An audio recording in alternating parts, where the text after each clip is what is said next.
महापालिका निवडणूक जाहीर होण्याआधी आजपासून भाजप नेते आणि मंत्री गिरीश महाजनांनी वृक्ष लागवड मोहीम सुरू केली। पर्यावरण प्रेमी आणि साधू महंतांच्या उपस्थितीत मखमलाबाद परिसरात वृक्षारोपण करण्यात आले। एकीकडे तपोवनातील वृक्षतोडीचा मुद्दा चर्चेत असताना हरित नाशिकच्या संकल्पनेअंतर्गत वृक्ष लागवड करण्यात येते। या वृक्ष लागवडीच्या माध्यमातून निवडणुकीच्या आधी कुंभमेळा मंत्री गिरीश महाजनांकडून तपोवनातील वृक्षतोडीच्या वादावर समेट घडवून आणण्याचे प्रयत्न होत आहेत। वृक्षतोडीचा फटका बसू नये यासाठी सरकार पर्यावरण विरोधी नाही हे दाखवण्याचा प्रयत्न होता दिसतोय। त्यासाठी आजपासून 1000 वृक्ष लागवडीला सुरुवात करण्यात आली।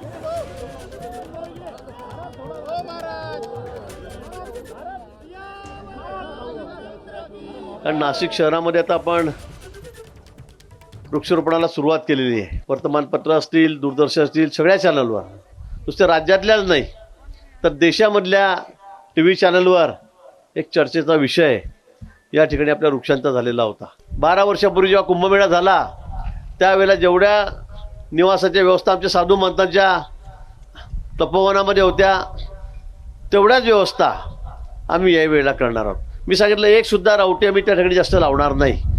ते साधू संतांचा निवास आहे तपोवन, तेवढी व्यवस्था आम्हाला करावीच लागेल। संत त्या ठिकाणीच राहत आहेत, सगळे साधू संत महंत देशभरातून आलेले हे त्या ठिकाणी राहत आहेत आणि म्हणून त्यांची तेवढी व्यवस्था करणं हे अपरिहार्य आहे।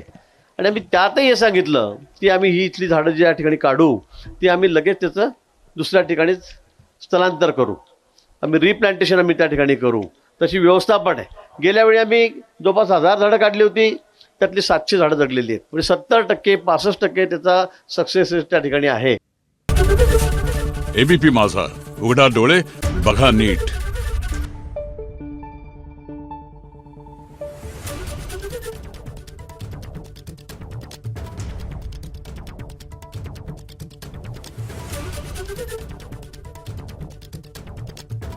Thank you.